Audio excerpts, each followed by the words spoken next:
She called security on a black man at the pool. What she didn't know? He runs the police department. He'd only just sat down when he heard it. "Excuse me, do you live here?" The words cut through the humid Alabama air like a knife. Not loud, but sharp, condescending, like she'd already decided he didn't. Darius Rowland had been looking forward to this all week, a quiet Saturday afternoon, a bottle of water, and a few laps in the pool behind the clubhouse of Silver Lake Estates, a gated community on the east side of Mobile. He wasn't wearing anything that stood out, just swim trunks, sunglasses, a towel over his shoulder. He didn't bring a book, didn't need one. He just wanted to sit. The woman who spoke was already walking toward him, arms folded like she was walking into a problem she had to fix. She looked about his age, maybe a few years younger, wearing a pale yellow tennis skirt and a white collared shirt, like she was headed to a charity brunch after this. He looked up slowly, calmly. "Yes," he said, plainly, but she didn't seem satisfied. "You rent here?" she asked, chin lifted slightly. "Because I've lived here for 9 years, and I don't think I've seen you once." Darius blinked once behind his sunglasses. He didn't move, didn't sigh, didn't even frown. "I own the place on Ashby Drive, corner lot," he said. "Been there almost 2 years." She let out a short laugh, not the funny kind, the kind that says she didn't believe him. "Oh, sure you do," she said, squinting. "Look, I don't want any trouble, okay? But people don't just walk into this pool if they don't belong. And you didn't use a key card to get in." Darius tilted his head slightly and motioned with his hand toward the gate. "Someone held the gate for me on their way out. I didn't think it'd be a problem." Now she stepped closer, too close. She was standing over him now, like she wanted to block out the sun. "Well, it is a problem," she said, louder now, "because this is private property, and I don't know you. So either you show me some ID, or I'm calling security." Darius finally stood, not fast, not slow, just enough to meet her eyes. "My name is Darius Rowland. I'm a resident. I have nothing to prove to you." That's when she pulled out her phone. Nodded to check something, not to text. She dialed. "I'm calling the clubhouse right now. If you're lying, you're going to have a big problem." He didn't flinch, but people around the pool started noticing. A mother gathered her kids near the shallow end. A middle-aged man glanced up from his chair and turned his head slightly toward the scene. The tension was spreading like a slow ripple in still water. A teenage girl nearby whispered something to her friend and pulled out her phone, record button on. Brenda, he would later learn her name, turned her back slightly and began describing him on the call. "Yes, there's a man here, probably in his 40s or 50s, dark skin, athletic build, blue swim trunks, says he lives here but doesn't have a key card. Yes, I feel uncomfortable." That word, uncomfortable, not threatened, not in danger, just uncomfortable. Darius took a deep breath through his nose, still calm. He'd seen this before, not here, not like this, but he knew the tone, the performance, the confidence that came with thinking you were in the right. The call ended. "They're sending someone," she said, folding her arms again, "so I'd suggest you stay put." He didn't sit back down, just turned slightly toward the clubhouse doors. The girl with the phone was still recording. Brenda noticed, but she didn't care. She looked back at Darius, clearly waiting for him to panic, or explain himself again, but he didn't. Instead, he reached for a small black wallet tucked into his towel, opened it, held up the badge inside. It gleamed in the sun. Chief of Police, Mobile, Alabama. She stared at it, blinked once, then again. Her mouth opened like she wanted to say something, but no sound came out, and for the first time in the last 5 minutes, she was silent. But the people around them weren't. Someone muttered, "Whoa." Another said, "No way." And the moment started to shift, fast. People weren't even trying to be subtle anymore. They were watching. Phones tilted slightly in his direction. Pool conversations paused mid-sentence. Flip-flops shuffled to get closer, just enough to hear. The heat hadn't changed, but the air felt different now, thick with attention. Darius slipped his badge back into his wallet like it was nothing. No grand gestures, no smug smile, just a quiet statement of truth. Brenda, meanwhile, looked like someone had unplugged her. Her confidence drained right through her feet. He turned to her, voice even. "I appreciate your concern for the neighborhood," he said, But next time, you might want to ask questions before making assumptions. It wasn't a dig. It wasn't even stern, but it landed harder than if he'd yelled. She tried to recover. Well, I didn't know. You weren't wearing anything that said, how was I supposed to? You weren't supposed to assume, a voice interrupted. It came from a man at the far end of the pool, late 30s, wearing mirrored shades and a ball cap. You saw a black man sitting by the pool and decided he didn't belong. That's what this was. Brenda whipped her head around. Excuse me? You heard me, he said, standing up. You wouldn't have said a word if it was someone who looked like me. He was white. Brenda shook her head. You don't know that. You're right, he said, but neither did you. Someone clapped, not loud, but noticeable. Then another. A small, slow ripple of approval passed through the crowd. Brenda looked around, realizing just how many people had seen everything. How many had heard her words, her tone, and most importantly, how few were on her side. She turned back to Darius, scrambling. Look, I didn't mean anything by it. I was just trying to protect the community. That's all. Darius didn't respond right away. He glanced around, took in the faces, the shifting expressions, the subtle change in posture as people decided where they stood. Then he said something unexpected. I don't want an apology. Not right now. I just want you to think about what just happened, about how quickly that could have gone wrong. If I wasn't calm, if someone else wasn't recording, if I wasn't who I am. Brenda looked away. But I am, he added, and I live here, same as you. She opened her mouth again, but whatever came out was soft. Nobody caught it. She picked up her tote bag from the table and started walking away, fast, eyes fixed on the concrete, sandals slapping the ground harder than they needed to. The girl with the phone kept recording as Brenda disappeared through the gate. Darius sighed, finally sitting back down in his chair. He reached for his water, took a slow sip, and exhaled like he'd been holding something in for much longer than 5 minutes. The man in the ball cap walked over. Chief Rowland, right? He asked. Darius gave a small nod. That's right. Name's Ty. I live in Unit 304. Just wanted to say, that was handled better than I could have managed, seriously. Darius smiled a little. Thanks. Wasn't my first rodeo. Ty shook his head. Still, you didn't have to stay that calm. Most people would have lost it. Darius looked out over the pool. Kids were back to playing. Someone had started music again, but the weight of what had just happened still hung there, invisible but real. I have to stay calm, he said, because when I don't, I'm labeled angry, aggressive, dangerous. So I learned a long time ago, breathe first, speak later. Ty sat on the edge of the chair beside him. You think she's really sorry? Darius was quiet for a second. I think she's embarrassed. That's a start. What she does with it, that's up to her. Ty nodded slowly, then glanced at the phone in the girl's hand across the pool. That video's probably going to be everywhere by tonight. Darius looked over too. His face didn't change. Yeah, he said. I figured. But what neither of them knew yet was how far it would spread, and just how many people would be talking about what happened by morning. It only took a few hours. By sunset, the video had already made its rounds across the neighborhood group chats. By midnight, it had jumped platforms: Facebook, TikTok, Twitter. Each clip had a different caption, but they all told the same story. Woman tries to kick black man out of pool, doesn't know he's the police chief. This is what racial profiling looks like in 2025. She picked the wrong one. The angle was shaky, but clear. Brenda's voice was unmistakable. Her tone, her words, and the moment Darius pulled out his badge, instant internet gold. The comments poured in, some angry, some supportive, some just shocked. But none of it surprised Darius. Not really. He sat alone in his living room the next morning, a coffee mug in one hand and his phone in the other.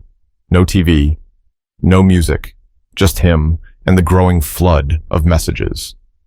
He wasn't a stranger to attention. He'd been in front of cameras before, press conferences, community panels, fundraisers. But this was different. He hadn't planned this moment. It wasn't staged. It wasn't polished. It was raw.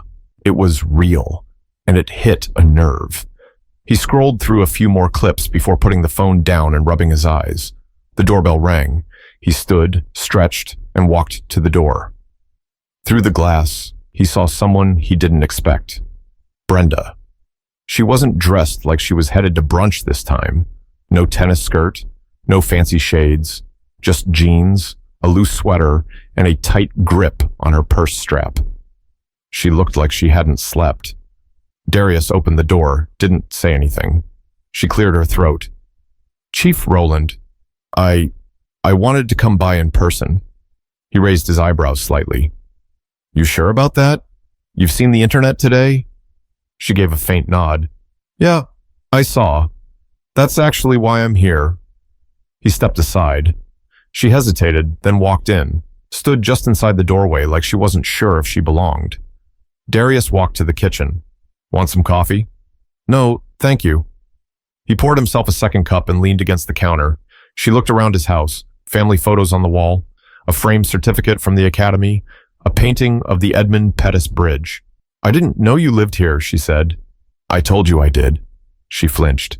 Yeah, you did, and I didn't believe you. Darius let the silence hang. Brenda looked down at her shoes. Look, I don't know what to say. I messed up.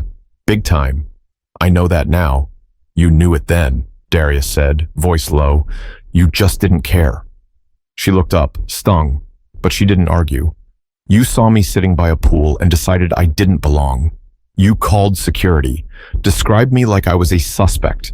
You told them you were uncomfortable. Why? Brenda opened her mouth, then closed it. I don't know, she said, barely above a whisper. I didn't think about it. It just felt off. And that's not fair. I know that. But it's the truth. Darius shook his head slowly.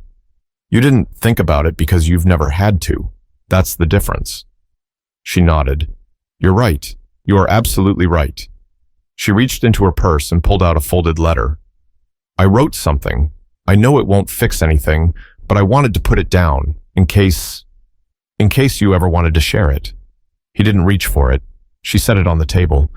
I don't expect you to forgive me, she added. I didn't want my silence to be the last thing you remembered. She turned to go, but Darius spoke. You know what really bothers me? He said. She stopped. You thought you were protecting this community, but you never stopped to ask yourself, from what? From me? Brenda didn't turn around, just stood there. That's what makes it dangerous, he said.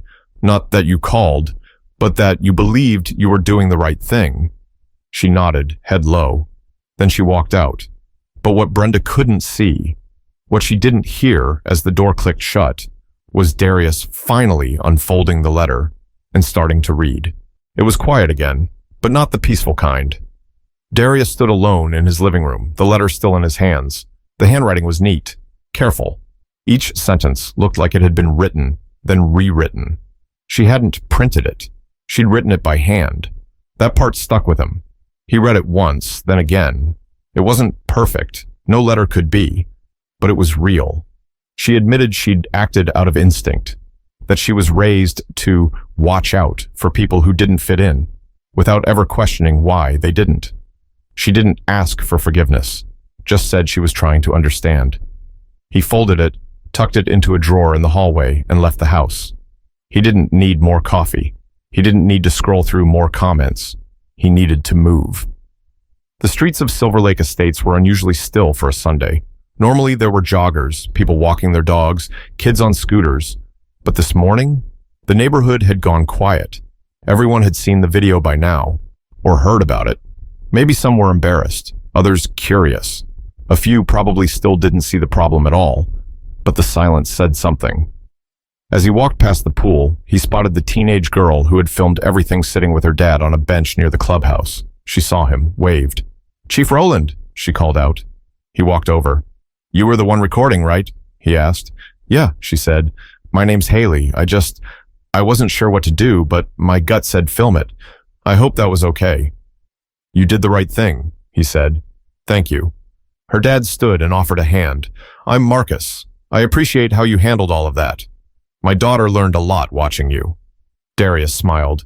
Hopefully not just her. They exchanged a few more words before he continued walking, looping around the neighborhood once before heading home.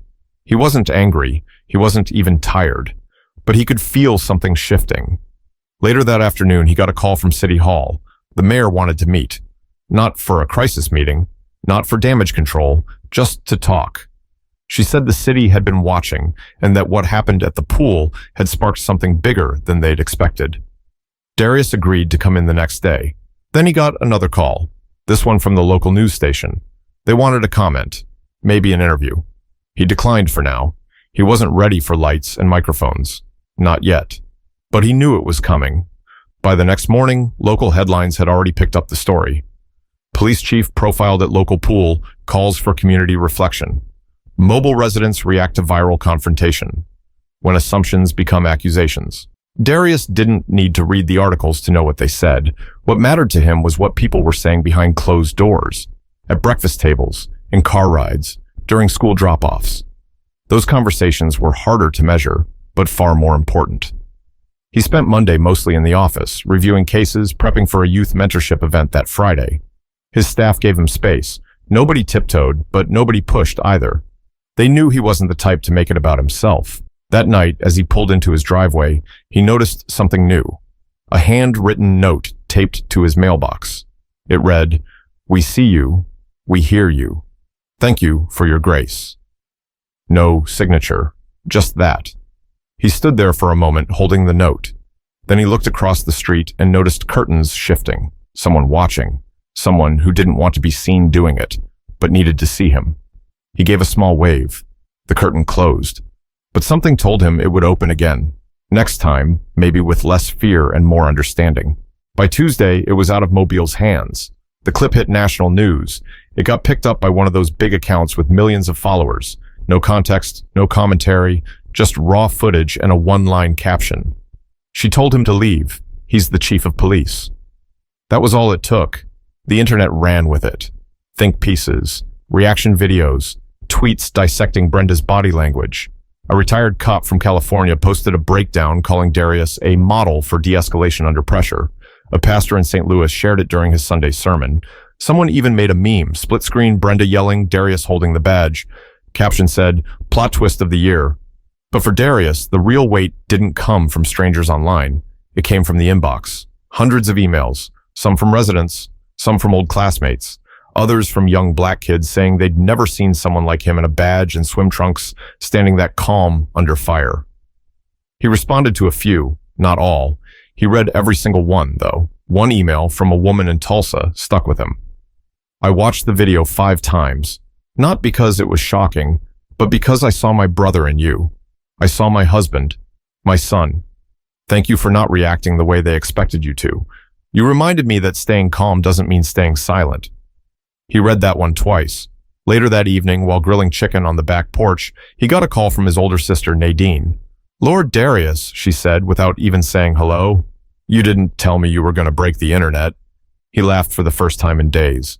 "It wasn't exactly planned." "You always had that face," she said.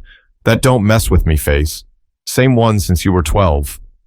"I was trying to relax," he said. "Didn't think I needed a uniform just to sit by a pool." Nadine's tone changed, softer now. "You okay?" "Yeah," he said. "Just tired." There was a pause. "You know what gets me?" she said. "They never see us as normal. A man can be the police chief of the whole city, and still, some lady thinks he's trespassing just for being there." "I know," he said. "Believe me, I know." "You think she learned something?" "I think she's thinking about it, and that's a start." Nadine exhaled. "I'm proud of you. Just don't carry all of it. Let some of us carry it too." He looked out at the yard, the smoke from the grill drifting upward. "Yeah," he said. "I hear you."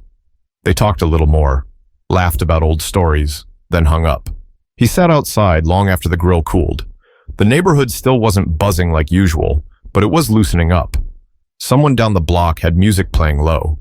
Kids' voices floated faintly from a backyard 2 houses over.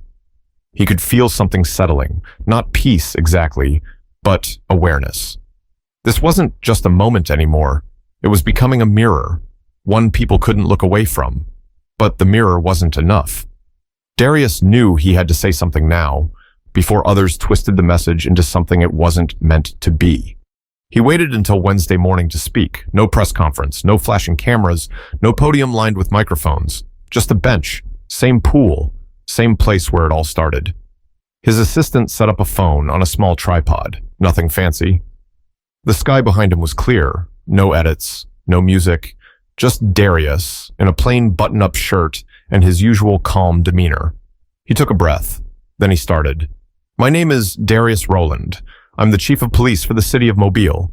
But before that, I'm just a man, a neighbor, a father, a person who wanted to sit by a pool on a Saturday afternoon and breathe.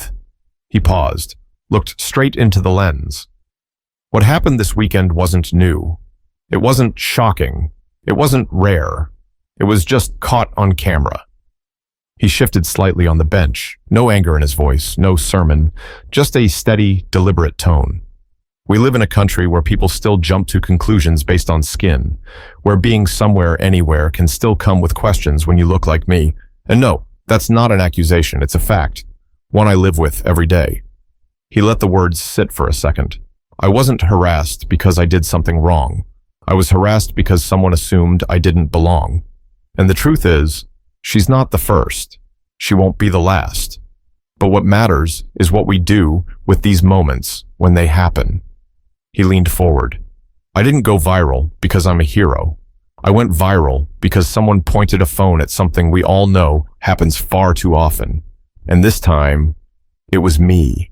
But next time, it could be your son, your neighbor, your friend. A slight breeze moved through the trees behind him. I'm not here to shame anyone. I don't need to drag someone through the mud to make a point. What I am here to say is that this can't be just another trending clip. We have to let these moments change us. He tapped his chest once gently. That means stopping to think before we speak, before we act, before we call someone suspicious for simply existing in a space we don't think they should be in. Another pause. And to my fellow officers, remember that badge doesn't protect you from ignorance. It just means you carry your experiences in more places, more rooms. Use it wisely. Lead with humility. He nodded once, then leaned back. To everyone who reached out, thank you. And to everyone watching this, I want to leave you with something simple. He looked right into the camera. When you feel the urge to confront, pause. When you feel the urge to accuse, ask. When you feel the urge to assume, stop yourself. That pause could be the difference between peace and pain, between dignity and humiliation, between life and something else. Then, a small smile. Take care of each other, and let's do better, together. He stood, walked toward the gate, and the screen faded to black. A few seconds later, the caption appeared. We don't need more apologies. We need more awareness. And just like that, the video spread, not for drama, not for rage, but for truth, for change, for something that finally felt like it could break through. If this story made you feel something, don't let it stop there. Talk to your friends, check your assumptions, and when you see something wrong, don't stay silent. One small moment can open a bigger conversation. Let this be one of them.